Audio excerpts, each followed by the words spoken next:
Hell yeah.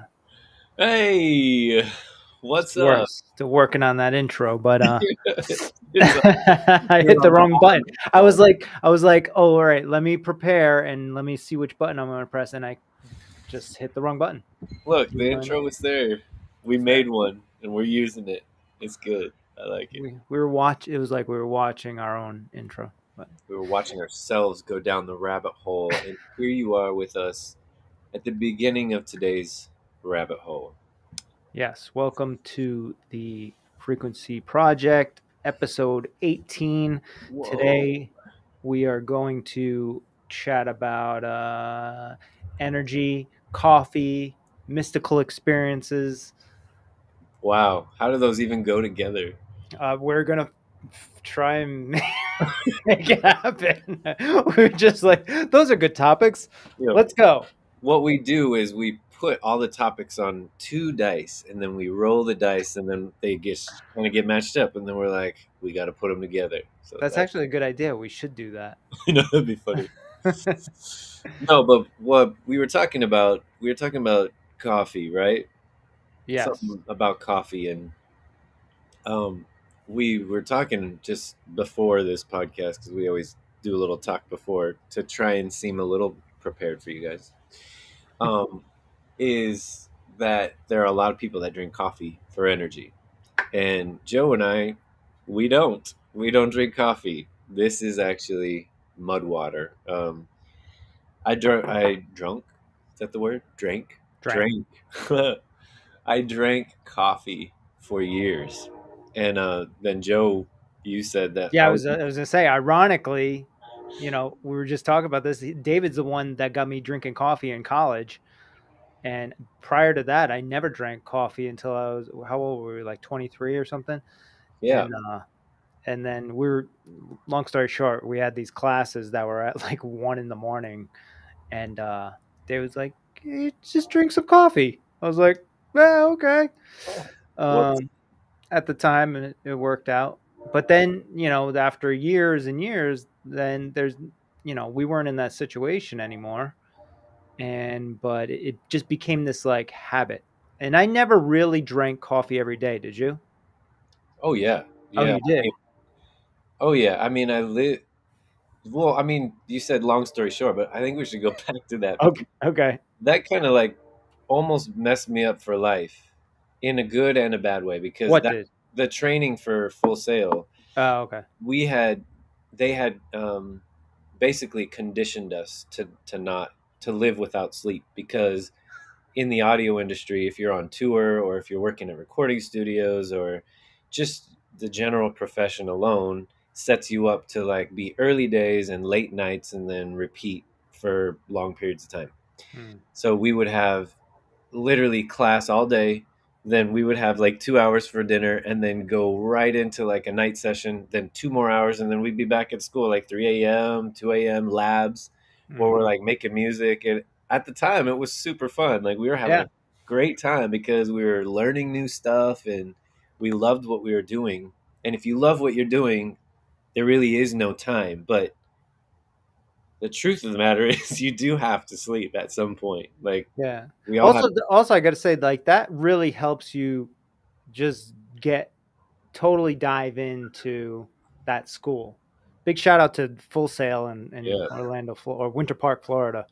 yeah. Uh, one of the best audio schools you can go to. But yeah, it just really encompasses there. It makes you just everything is about that school because you're going 24 hours a day, you know? Yeah, and you're learning new stuff constantly, and then not only learning stuff, you get to do it. Like you're in the studio, then you're using all the equipment, and Yeah, yeah.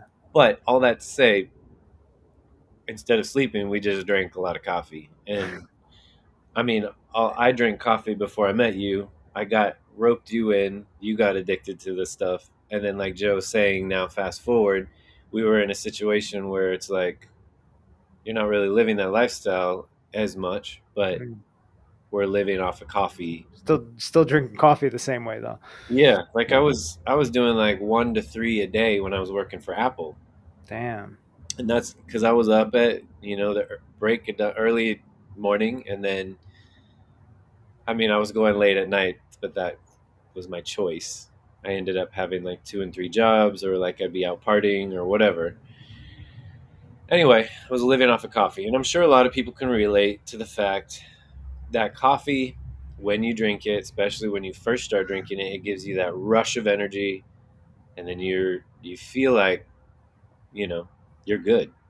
Yeah, I think coffee's good in like now, the way that I am now is like in an emergency situation. Like you got to drive fucking 6 hours at midnight or something because you got to be somewhere. All right, you better be drinking coffee or something because you're not going to make it, right?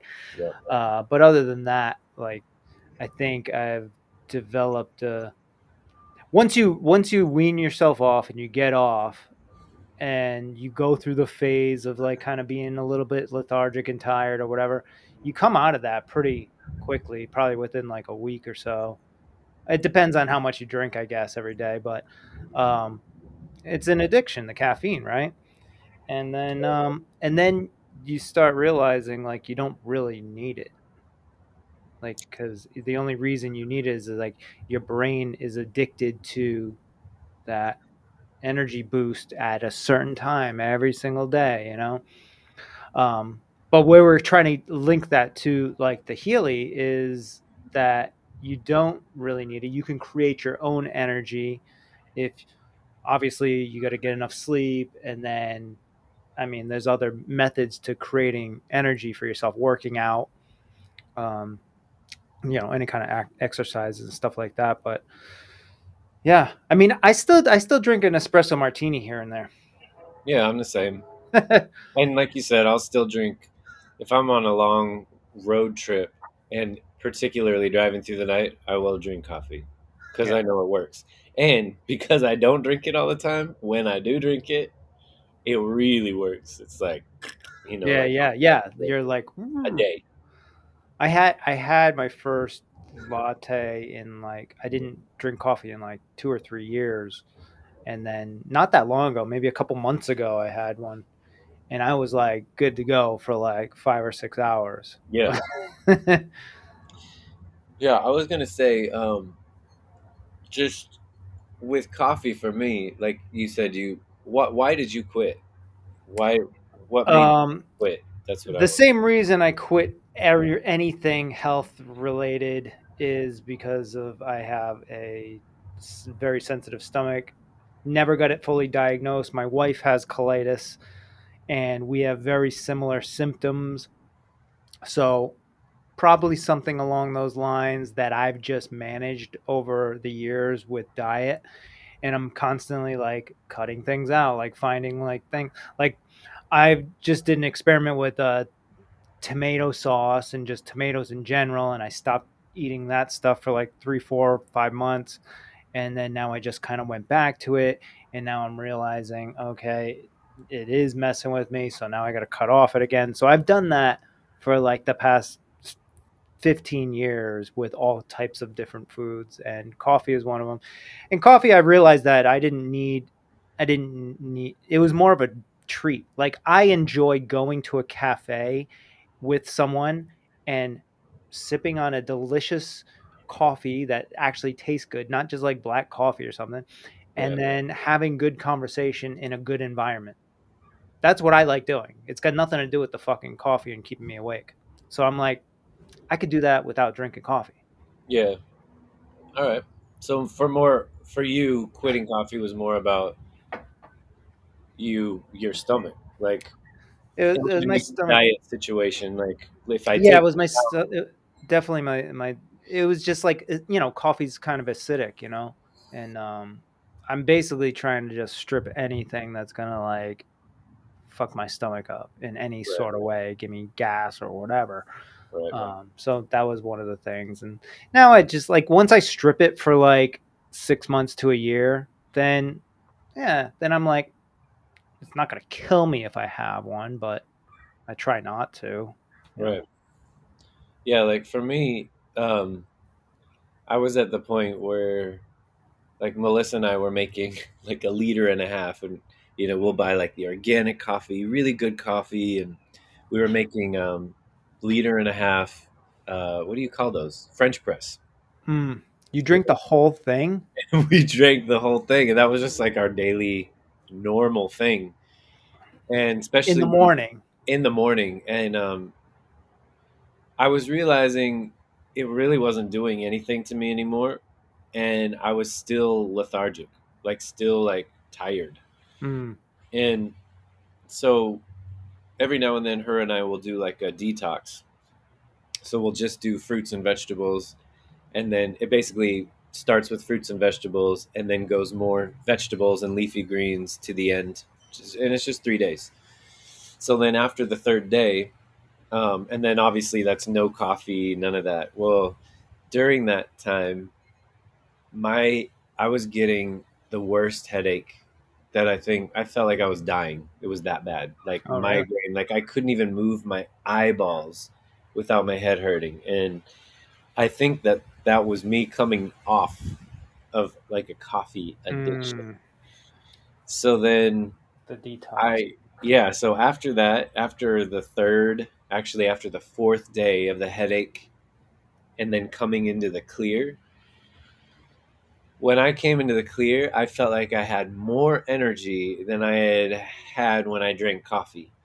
Right. So then I just started going with that feeling like I don't want to go back to coffee. And I did it. I just quit it completely. And how long's that been? Almost 4 years now. Yeah. But yeah, it was a process. It was a whole like aha moment that I think coffee is actually not working for me. And then I think maybe it's actually making me more tired. Mm, And then doing a little bit of research, learning about, coffee constantly engages your adrenal glands. Your adrenal glands are associated with your fight or flight. Your fight or flight is meant to be on so that you can be on and run from the bear. But mhm. I feel like in Western culture, we're constantly addicted to coffee because we're always running from the bear. It's like, get up, get in the car, drive through traffic, get to work. You got to be on at work. Be on. Then you get a lunch break. Have another cup of coffee. Let's go. Right. The bear is not a bear anymore. There's other fears, Yeah. and but it's the same mechanism that happens in your brain. Now listen, when I drink coffee, like I said, I still get that rush, and I love the rush, which is why it's an addiction because it's you're addicted to So that. you more enjoy like that feeling of drinking coffee as opposed to just the flavor and just enjoying like having a delicious, I don't know, something. Probably, I would say I enjoy both, but now hashing this out with you today, I would probably say that the addiction is probably first, and Really? then the process is next. Because, like I said, we were doing like nice coffee, organic coffee, like even single origin, and then French press, and we would try different things. So, and the whole process of making it and letting it steep, Mm-hmm. having that, like it was a process, and we both enjoyed that. It wasn't like we were just like Keurigging it up and going with cheap ass coffee. Like we were Yeah. enjoying the process, but I guess now that was probably just a mask so I could get that addiction. Now that I'm really talking it out loud, um, if I find something that works, obviously, Yeah, I'm thinking like if you're making like a smoothie every morning and there's some sort of process to it and you have certain vegetables and fruits and whatever that go into it, like there's no downside to that, right? The downside to the coffee is the same thing. You got the process or whatever, but the downside is the addictiveness to the caffeine, right? right. I refuse to be like addicted to anything. Like I have a high awareness of myself when it comes to that stuff, and I'm like, I've been doing this for too many times in the past week. I need to stop. Yeah, Melissa's good about that too. She has this story that she talks about with Starbucks in general is that she would always get the toffee. I think they were called like the toffee caramel crunch or something. Whatever. Hmm. This was like I don't know, 10 years ago probably, where the Yeah. toffee this particular flavor was really popular, and she realized that she was addicted to that coffee because she would like go out of her way to go get it. And then when she realized that she was doing that, it was that she was addicted to the coffee and the flavor. And then, now we're finding out that they've got 50 and 60 grams of sugar in there with the Right. caffeine. So you're not only getting the caffeine to be addicted to, but the sugar. And you Yeah. combine those two. And of course, you're going to have this massive rise and then a massive crash. And I Yeah. think instead of recognizing it for what it is, people then have the next coffee to then have the next rise and then the next crash. And usually, that's when you become a 2 to 3 coffee person a day, which is what I definitely have done. Mm. When you've got busy lives and you're just trying to get through it, coffee definitely can be something that you can use as a crutch. But at the end of the day, it has its downsides. Like it can be good. You know, Too much of one thing isn't a good thing. I still have, I don't know if it's like lingering effects or if it's just me in general, but when I used to drink coffee was at like early afternoon, like 1, 2 o'clock, because that's when I'd start kind of like slowing down. Um, but not, I'm still like that now, even though I don't drink coffee. Mm. So what I've replaced it with is like a B complex or B12, and I got this little squirt bottle thing of it, and I just take a little squirt around like 2 o'clock, and I'm good to go. Oh, Also, one of my friends was just telling me about B12s. Yeah. yeah, I also will run the digital nutrients where I believe they do have a B complex, or right. Let me look through here. Which one do I use? It's a To help B something. absorb it better. Yeah. Well, it's because the Healy has its own nutrients, right? Creates its own nutrients. I don't think it creates its own nutrients, but the digital nutrition app helps you to absorb the nutrients that you are lacking better. Yeah. Or, you know, in your case, like a biohack version would be to run the B vitamin nutrients digital nutrition while you take B vitamins to like give a little Sure. extra something something. Yeah, they do have a B complex here. Yep. Yep.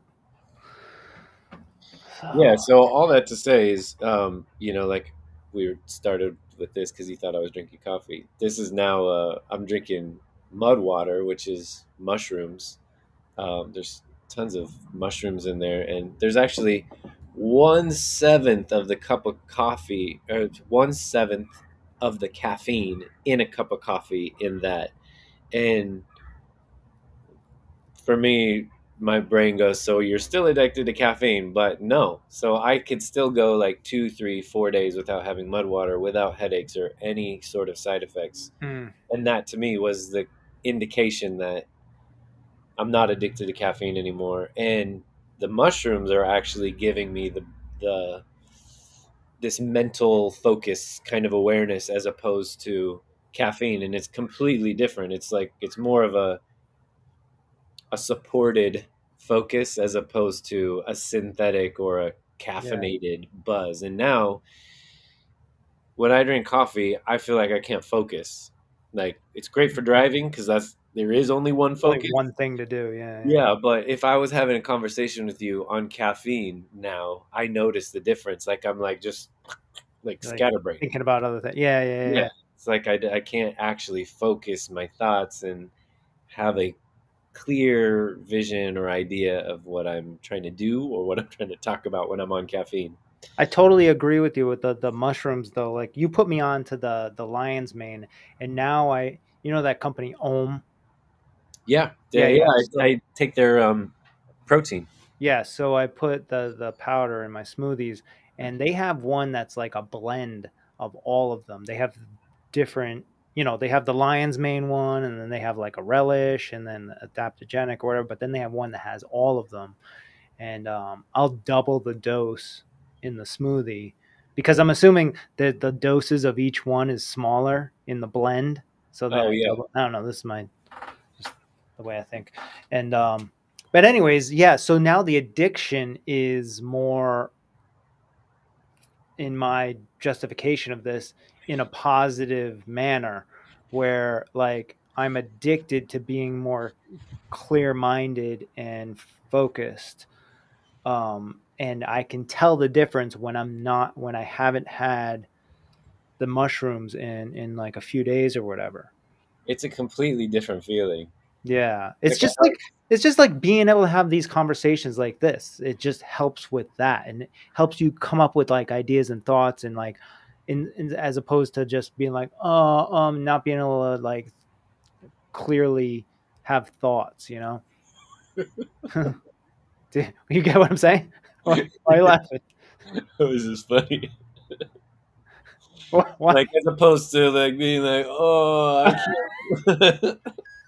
So I'm still doing. Maybe it's just a what's a placebo. Maybe is I'm that just your, is that your impersonation of someone on coffee? Oh, I can't. yeah, Uh, you know what people like they're trying to like remember something and they can't like recall the recall. That's what it is. yeah, recall is a whole nother thing with mushrooms. I feel like that's helped That's for it. sure. That's exactly it for me because like I can recall all kinds of things when I'm taking that on a regular basis, but Yeah, otherwise I'll be telling a story and I'll know exactly what I'm talking about, and then I'm get to the point where I'm explaining getting to the specific thing of what it is, and I'll forget what the fuck it is.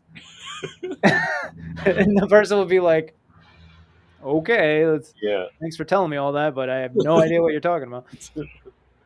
Oh, I Yeah, have no and then I'm just like, forget it. And then I go have a thought. smoothie. That's funny.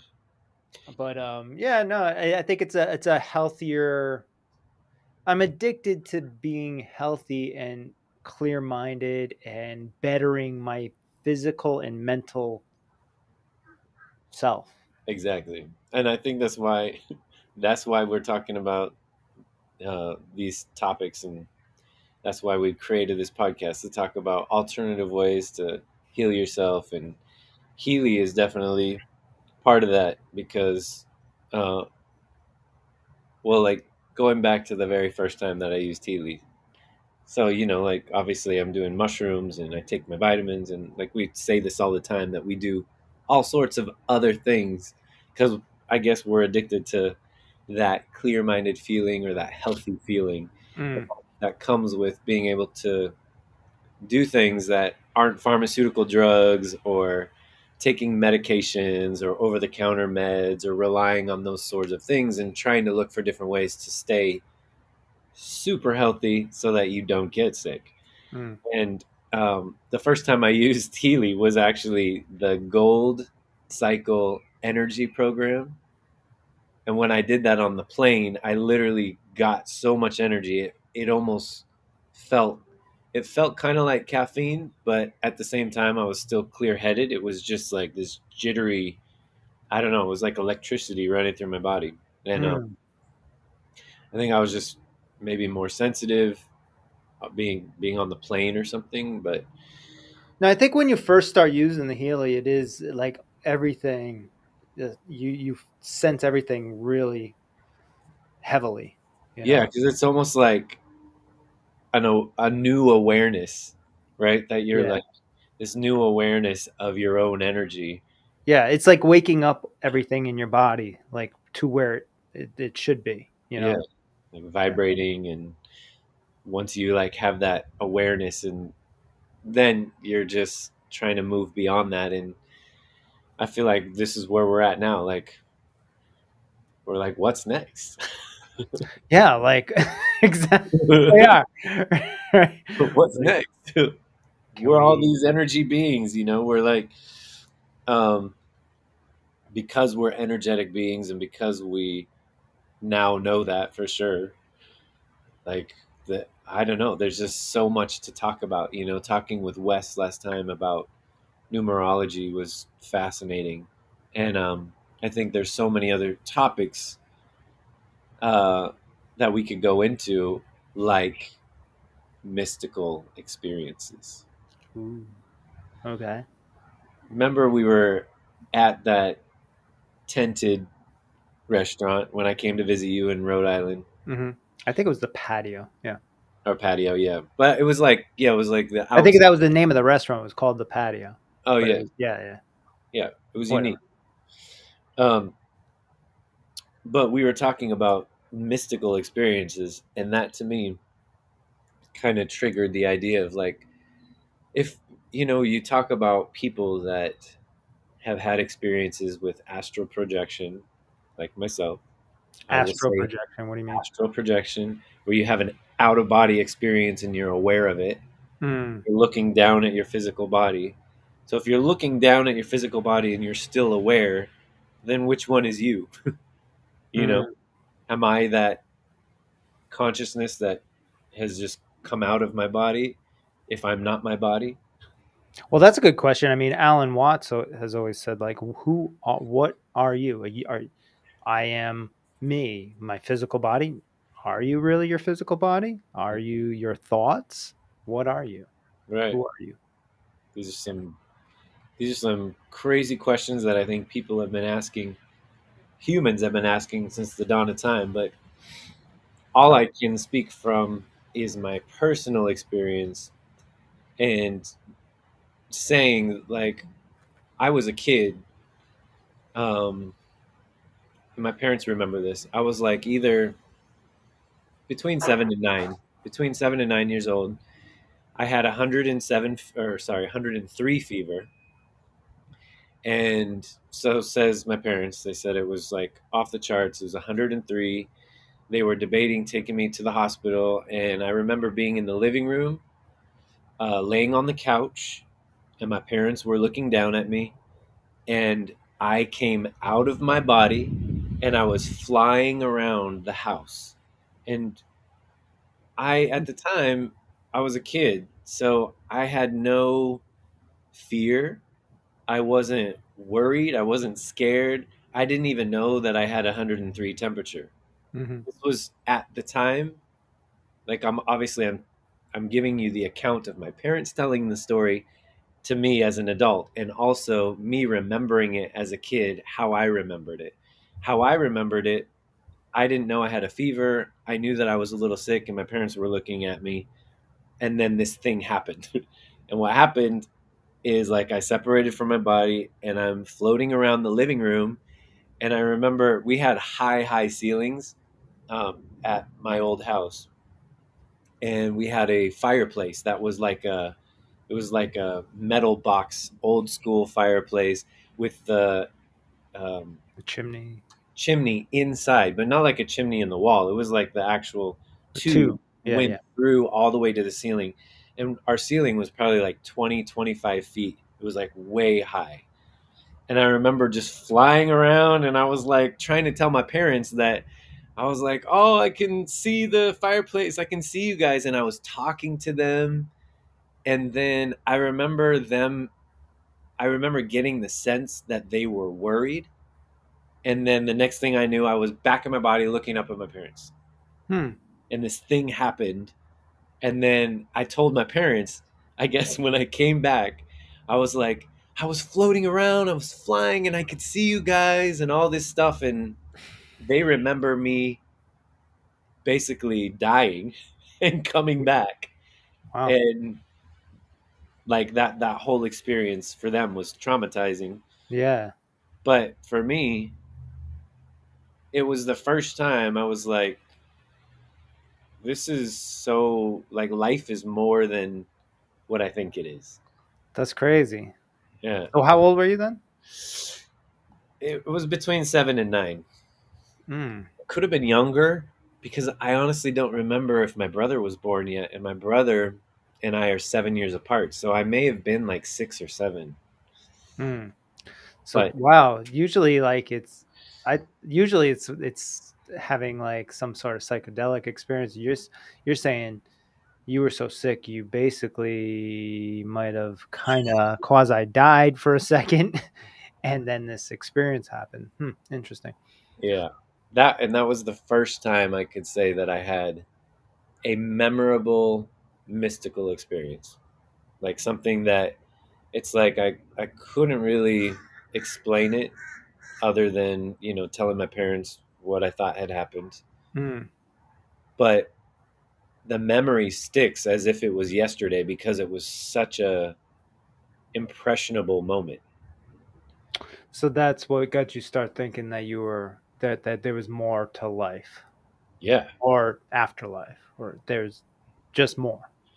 just more. Yeah, I mean, I was too young to even I didn't even know if I was obviously going to church then, and Catholic church with my cousins and my aunts and stuff. Um, but they don't talk about that in church, and I wasn't like trying to even connect it with God or anything. It So was then just, any of the like psychedelics and stuff that you've done when you were younger, they just confirm that, right? well, yeah, obviously that was a lot later in life for me. Well, I mean, not a lot, like 10 years later. A couple years. Yeah. A couple of years, yeah. I was like, nah, no. Um, yeah, I definitely tried mushrooms when I was 16 years old for the first time. Um, and I didn't have a similar experience, but yet it was another experience I would call mystical. Right. I would What say about that. like what about like acid? You ever do that? Or Well, I don't want to talk about that. LSD? Oh, or not. Yeah. So yes. Well, I would say that, um, yeah, I did experiment when I was younger with a lot of psychedelic drugs for sure. Yeah. So the reason why I'm asking this is because I have this theory, and my wife does too, that like those experiences, because I was the same way when I was younger. We used to do like acid all the time. We did shrooms, smoke weed, everything, And this is like between the ages of like really young, like I don't know, 12 and on Oh my until I God, was that's way younger than me. yeah, until I was like, I thought well, 16 was young. we were definitely doing acid before we were driving. I know that.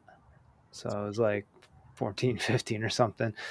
And but like if you look at my situation, I won't go into the details, but like the, I've always felt like I needed to like get away from my hometown or whatever, and that like there was this drive like I gotta go experience the world, and I think that came from the psychedelics and stuff, and then just being open-minded to learning new things, different cultures, understanding different things, taking on being personally responsible for my health or whatever it is.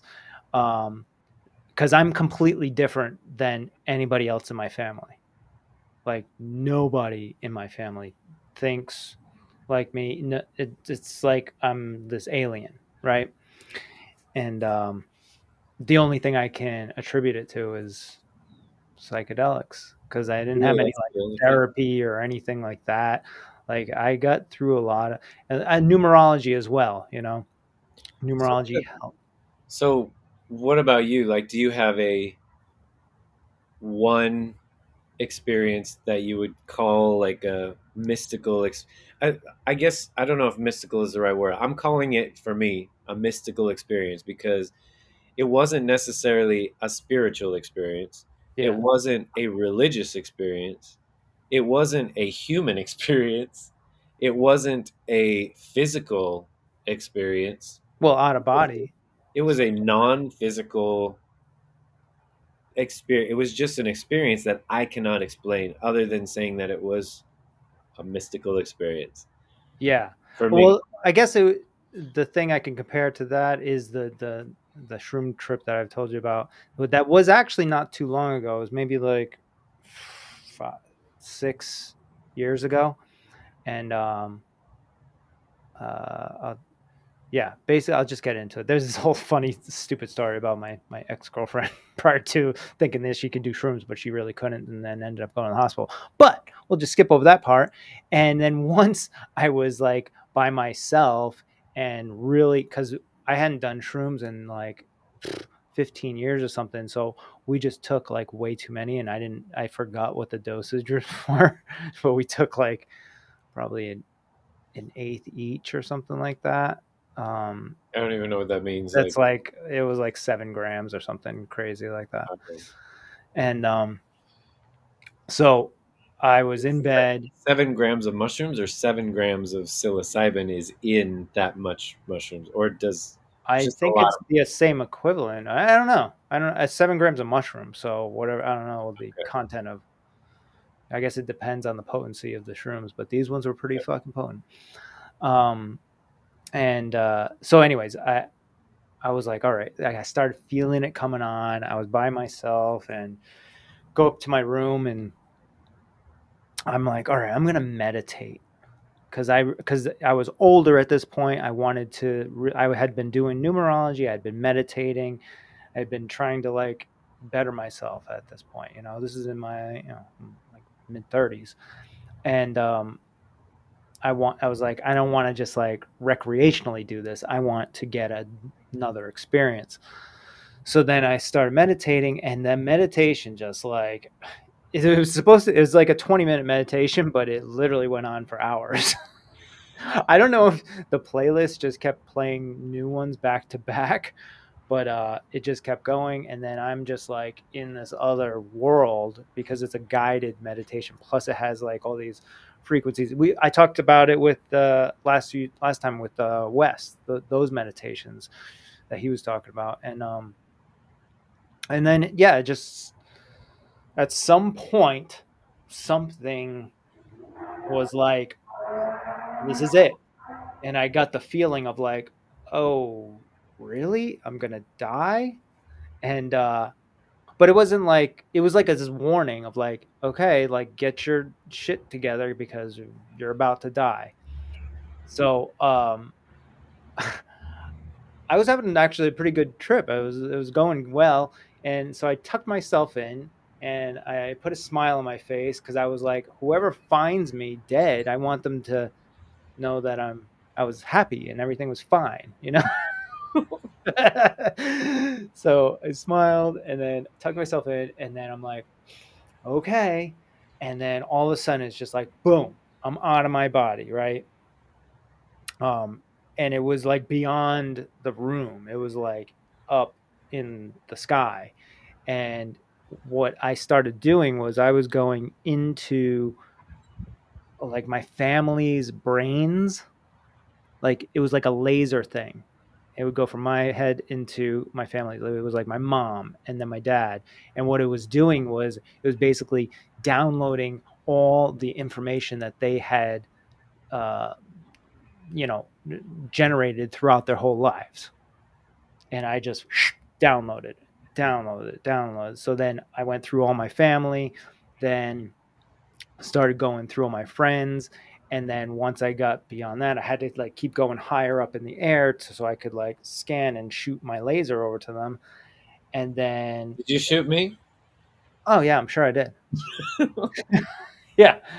And and then it got to the point where it's like, okay, now it's like everybody in the town and everybody in the state, and then all the other states, and then I'm getting higher and higher, and then at some point I'm like in space looking down at Earth and scanning all the Earth. It's like this grid was there, and every cross section was a person, and it was just like boom, boom, boom, download, and then that seemed to have taken some time, and it was faster than what it probably would actually take if you did try to do that.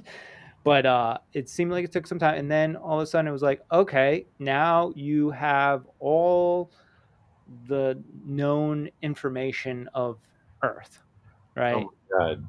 And now we're going to go off into the other planets and do that to those planets as well. Right? That So, is crazy. and then I did that. Wild. Yeah. So then, and when I'm saying we, I'm like with this, I don't know, some sort of guide. I don't even know. It wasn't a physical thing. It was just like this entity or energy or something. something, yeah, you just know it's something's telling you something, and then you're like, oh, that's what's happening now. Okay, let's, and how do we get there? All right, and it's like pointing you in this direction, and so then just went to like these planets for God knows where they were, and then doing that, and then somewhere in the middle we're like scanning these planets, and then somewhere in the middle of it they're like, or actually you're gonna go back, you're gonna go back now with all this information. It's like, what?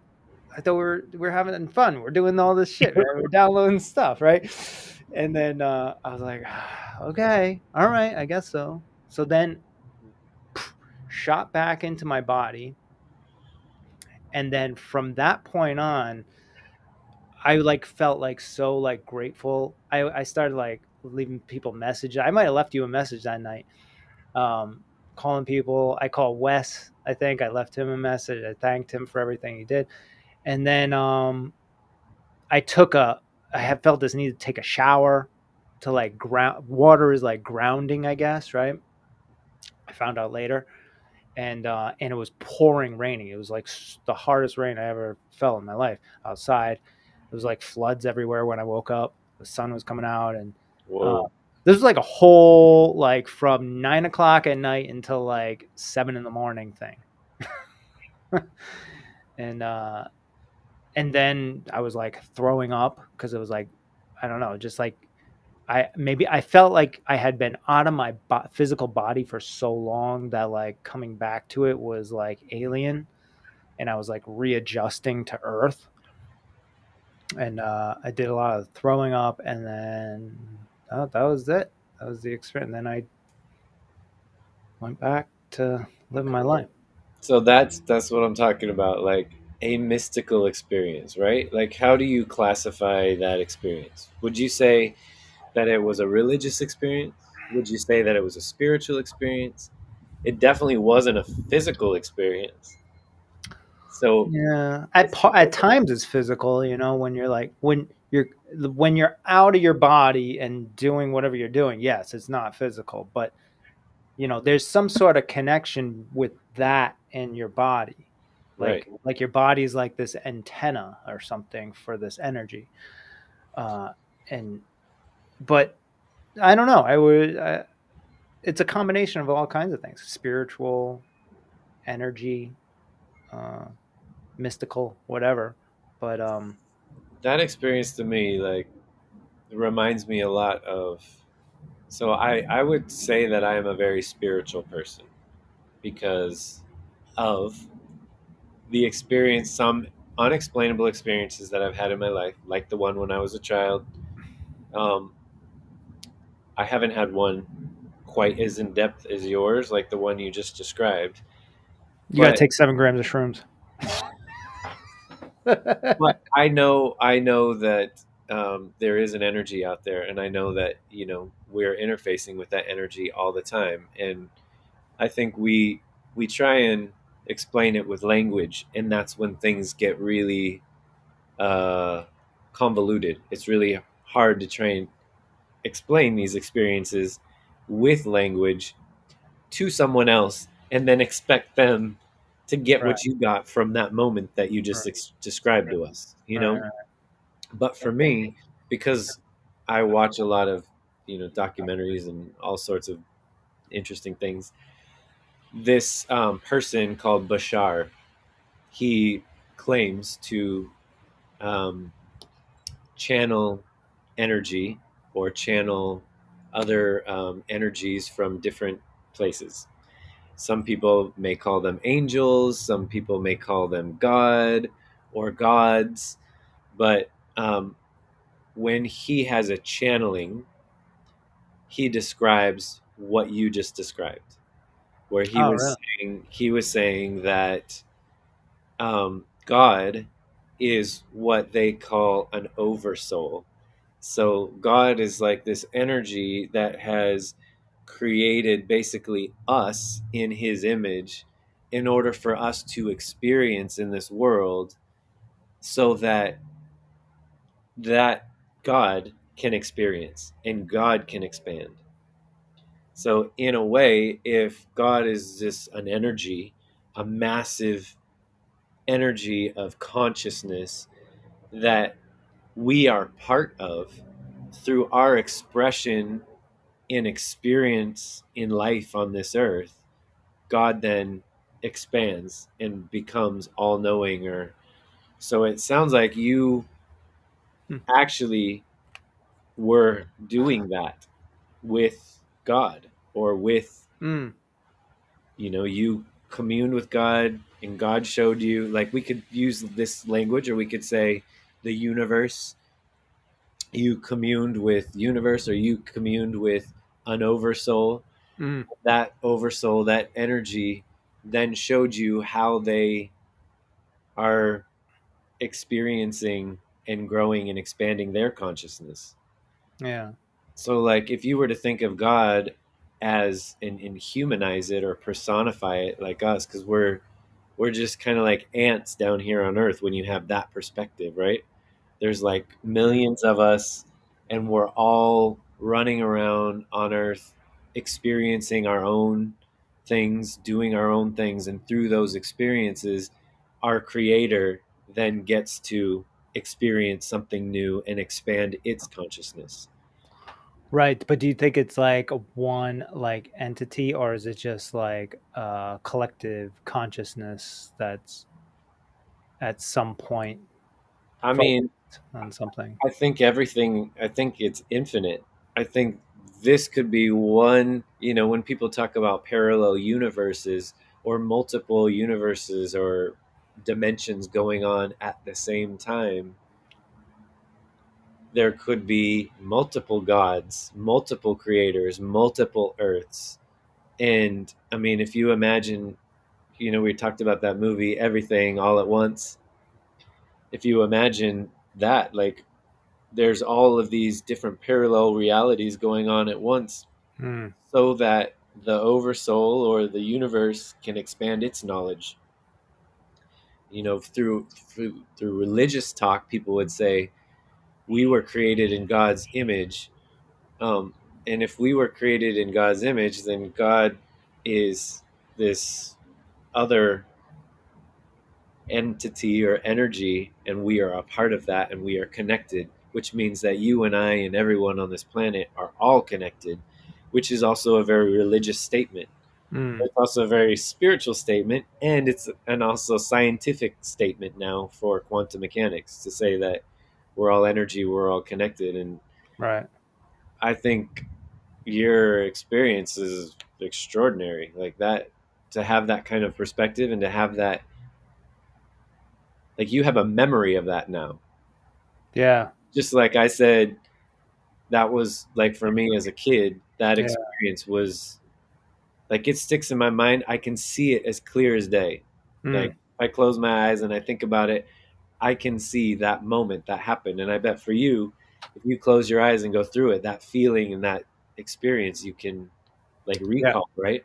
Yeah. Also, what it did was it made me not fear death at all. Same. That's the main thing that came out of it was like it's just a whole other journey after you die. That this is like a little tiny life, though however many 80, 100 years that you live here on earth is like drop in the bucket compared to what happens after or even before.